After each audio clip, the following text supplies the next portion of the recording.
नमस्कार दोस्तों मैं राहुल कुमार, आपका यूट्यूब चैनल फ्यूचर स्टार्ट में आपका स्वागत है। दोस्तों आज जो नोटिफिकेशन आया है छत्तीसगढ़ लोक सेवा आयोग से आया है। यह नोटिफिकेशन 17/11/2025 को रिलीज हुई थी और सहायक अध्यापक के लिए ये रिलीज हुई है, मतलब कि असिस्टेंट प्रोफेसर के लिए ये रिक्वायरमेंट रिलीज हुई है दोस्तों। और इसका जो ऑनलाइन है, ऑनलाइन आवेदन करने की तिथि 25/11/2025 से लेके 24/12/2025 तक 12 बजे रात तक है। तो दोस्तों आप इससे पहले ही ऑनलाइन कर लीजिए, क्योंकि हो सकता है कि कई बार ऐसा होता है कि हम ऑनलाइन करते नहीं है और हमारा फॉर्म डेट निकल जाता है तो और सर्वर भी लो चलती है। तो इसीलिए दोस्तों आप पहले ही ऑनलाइन कर लीजिए। दूसरी चीज, इसमें कुछ महत्वपूर्ण सूचना बताई गई है। उससे पहले अगर आप चैनल पर नए हो तो चैनल को सब्सक्राइब जरूर कर ले और लाइक भी जरूर कर दे दोस्तों, क्योंकि ऐसे ही video assistant professor, government job, जितनी भी रिक्वायरमेंट है चाहे सिलेबस से संबंधित हो, उन सभी पे मैं वीडियो बनाता हूँ और वो सभी आपको आसानी से मिले। इसके लिए आप चैनल को सब्सक्राइब जरूर कर ले। अब आते हैं हम महत्वपूर्ण सूचना। जो इसकी महत्वपूर्ण सूचना क्या है, तो विज्ञापन पद हेतु आवेदन केवल ऑनलाइन ही होगा और निर्धारित तिथि ही स्वीकार किए जाएंगे। कई लोग ऐसे कि सोच रहा होगा कि डेट बढ़ेगा, उसके लिए ये चीज बहुत जरूरी है। और क्या है कि अगर आप डाक द्वारा भेजे गए आवेदन पत्र आयोग द्वारा स्वीकार नहीं किया जाएगा, इसीलिए ये ऑनलाइन ही आप इसको फॉर्म भरें। दूसरी, परीक्षा के लिए आवेदन करने वाले अभ्यर्थियों को आवेदन करने से पूर्व स्वयं सुनिश्चित करना होगा कि वह परीक्षा में प्रवेश हेतु सभी पात्रता सत्र शर्तों को पूरा करते हैं। जैसे कि आप किसी भी पेपर में बैठना चाहते हो तो इसी तरीके से इस पेपर में बैठने के लिए क्या आपके पास सभी चीज है जिसके कारण आप फॉर्म भर रहे हो, तो वो जरूरी है। ये क्या होगा, ये पेपर लिखित परीक्षा होगा, साक्षात्कार हेतु अभ्यर्थी का चिन्ह। तो इसमें पहले आपको लिखित देना होगा। तो असिस्टेंट प्रोफेसर में क्या करना है, पहले लिखित पेपर होगा दोस्तों, तो इस चीज को याद रखिएगा। और उसके बाद इंटरव्यू होगी। उपरोक्त परीक्षा के लिए अभ्यर्थी द्वारा परीक्षा शुल्क व पोर्टल शुल्क का भुगतान ऑनलाइन माध्यम और जो भी इसका ऑनलाइन माध्यम के द्वारा ही शुल्क जमा होगा, ड्राफ्ट के द्वारा नहीं होगा। ये 25/11/2025 से शुरू होगा और 24/12/2025 को ये बंद होगा। इसकी वेबसाइट के www.psc.cg.governmentin.in है, इस पे जाके आप कर सकते हो। आपको आवेदन त्रुटि होगा वो 25/12 से 2 दिन का समय आपको दिया जाएगा। हो सकता है किसी भी छात्र को कि फॉर्म में गलती होगी तो उसके लिए 2 दिन का समय दिया गया।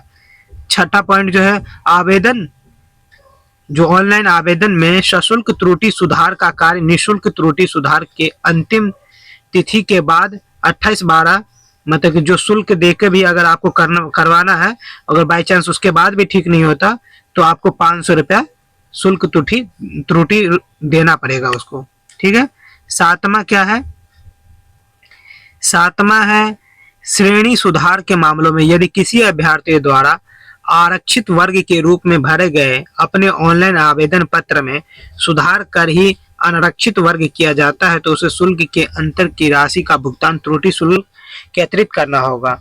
और अनारक्षित वर्ग के रूप में भरे गए ऑनलाइन आवेदन पत्र आरक्षित वर्ग में परिवर्तित की स्थिति में शुल्क अंतर में, मतलब कि अगर कोई व्यक्ति जो है अनारक्षित है आरक्षित में जाना चाहता है या आरक्षित अनारक्षित में, उसको शुल्क देना पड़ेगा, ठीक है। ये चीज ध्यान दीजिएगा आप लोग। और जो भी शुल्क त्रुटि सुधार पश्चात आवेदन जो है वो सूचित करा जाता है 3/7/2023 के जारी की गई वेबसाइट पर उपलब्ध है, उससे आप देख सकते हो। अब आते हम अपने मतलब कि ये देखने के लिए सहायक अध्यापक में कितने सीट आई है और किस पद पे कितनी सीटें हैं, उस पर हम बात करेंगे। टोटल आपको बात करना जरूरी भी है, सबके लिए जरूरी होता है क्योंकि ये जरूरी है, ठीक है। अब आते हैं हम अपने पद का नाम सहायक प्राध्यापक है, मैंने आपको पहले ही बताया था। और टोटल जो कुल सीट है वो कितनी है, वो यहाँ पे है, इधर की साइड है, ठीक है। और वेतन कितना दिया जाएगा वो इधर की साइड है, ठीक। अब एक बार देख लेते हैं सीट किस में कितने आए।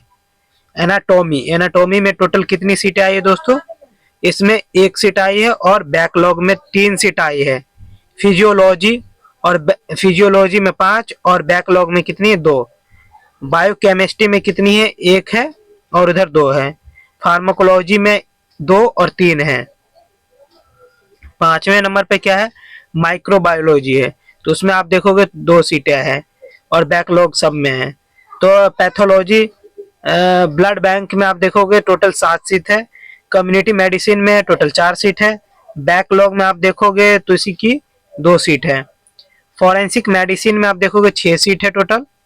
वही मेडिसिन में आप देखोगे टोटल 2 सीट है, बैकलॉग इसके जो है 5 सीट है। सर्जरी में आप देखोगे 3 सीट है। सर्जरी के बैकलॉग जो है उसमें आप देखोगे तो 3 सीट है।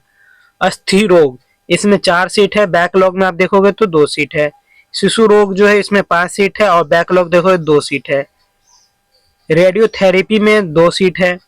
रेडियोथेरेपी मेडिकल ऑन्कोलॉजी में आप देखोगे 1 सीट है। रेडियोथेरेपी निश्चेतना में 1 सीट है। वही सर्जिकल ऑन्कोलॉजी में आप देखोगे 1 सीट है। एडियो इसमें भी एडियोमियोलॉजिस्ट में देखोगे बैकलॉजी में 1 सीट है। कार्डियोलॉजी में देखोगे तो 2 सीट है। कार्डियोलॉजी रेडियोलॉजिस्ट में देखोगे तो 1 सीट है। कार्डियोलॉजी मेडिसिन में आप देखोगे तो 1 सीट है। कार्डियोवैस्कुलर एंड थोरेसिक सर्जरी में आप देखोगे 2 सीट है। थोरेसिक सर्जरी क्रिटिकल केयर में आप देखोगे तो 1 सीट है। थोरेसिक सर्जिकल जनरल मेडिसिन में आप 1 सीट है। थोरेसिक सर्जिकल शिशु रोग में देखोगे तो 1 सीट है। क्रिटिकल केयर में आप देखोगे तो 1 सीट है। थोरेसिक सर्जिकल कार्डिय निश्चेतना में 1 सीट है। ट्रामा यूनिट सर्जरी में 1 सीट है। नेत्र रोग में देखोगे 3 सीट है। बैकलॉग में 1 सीट है। ENT इसमें आप देखो 2 सीट है, बैकलॉग में 1 सीट है। प्रसूति एवं स्त्री रोग की जो बात है उसमें 1 सीट है, इसी का बैकलॉग जो है 4 सीट है। रेडियो डायग्नोस्टिक में आप देखोगे तो 5 सीट है और बैकलॉग में 5 सीट है। चर्म एवं रतिज रोग जो है उसमें 2 सीट है, बैकलॉग में 1 सीट है। वही मनोरोग एवं इसमें 4 सीट है, बैकलॉग में 1 सीट है दोस्तों।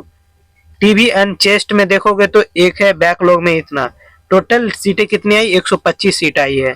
तो असिस्टेंट प्रोफेसर पे 125 कम नहीं होते, ज्यादा होते दोस्तों। महत्वपूर्ण जो है ऑनलाइन आप जो ऑनलाइन आप करोगे उसकी अलग से क्या है कि तिथि बता दी गई है, उस पे आप जाके करना और ये निशुल्क है, ठीक है। अतिरिक्त दिन में वो भी फॉर्म भर सकते हैं, जो भी स्थानीय मूल निवासी है वहां के, उसके लिए ऑनलाइन निशुल्क है। और क्या है इसमें महत्वपूर्ण सूचना, जो भी आपको भरना है फॉर्म से संबंधित वो सब के सब आपको यहाँ पे सही से बताना होगा और फॉर्म भरना होगा। सबके लिए अलग अलग क्वालिफिकेशन है, ये चीज एक बार मैं आपको दिखा देता हूँ क्योंकि वीडियो ज्यादा बड़ी ना हो, तो इसीलिए आप एक बार जरूर अपने सब्जेक्ट से संबंधित जरूर देख लीजिएगा, ठीक है दोस्तों। कई बार होता है कि हम ये सोचते हैं कि ये चीज, लेकिन आप अपने हिसाब से जरूर पूरा, मैं धीरे धीरे करके आपको पूरा वीडियो दिखा देता हूँ जो PDF है, जिससे कि आप सही से उसको देख के फिर फॉर्म भरिएगा। ऐसा नहीं कि इतना लंबा फिर वीडियो बनाना, कम से कम आधा 1 घंटा हो जाएगा, लेकिन सबके लिए अलग अलग है, तो उस हिसाब से आप देख सकते हैं। यहाँ पे हिंदी में भी शैक्षिक योग्यता बता रखा है, ऊपर इंग्लिश में था, तो दोनों को आप, जिसको हिंदी में सुविधा अनुसार वो हिंदी में देख सकता है, जिसको इंग्लिश में देख सकता है सुविधा अनुसार। दोनों का 36 लोक सेवा आयोग ने जारी किया है, ठीक है दोस्तों। एक बार और देख लूं कहाँ तक है, 14 पेजों का है टोटल, तो छोटा तो है नहीं। आयु की गणना के संदर्भ में भी कुछ है, तो आयु के बारे में बता देता हूं मैं। आयु की गणना दिनांक 1/1/2025 के संदर्भ में की जाएगी, जो कि 1/1 जो 25 होगा उसी के आधार पे आयु होगा, जो भी होगा। तो मतलब कितनी आयु है वो एक बार मैं बता देता हूँ आपको। इसमें अधिकतम आयु सीमा कितनी है, 35 वर्ष है, और 5 वर्ष की छूट दी गई है, तो मतलब टोटल 40 वर्ष। और कई लोगों को तो 45 वर्ष भी दिया गया है, ठीक है।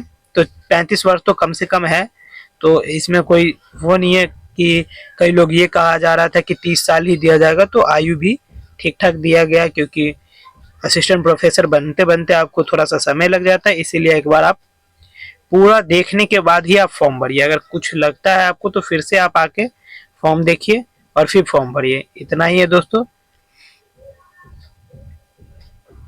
अगर कुछ और होगा तो मैं वीडियो बनाता रहूंगा, आपको पता चल जाएगा। ठीक है दोस्तों, धन्यवाद दोस्तों, और एक बार चैनल को सब्सक्राइब और लाइक जरूर कर लीजिएगा।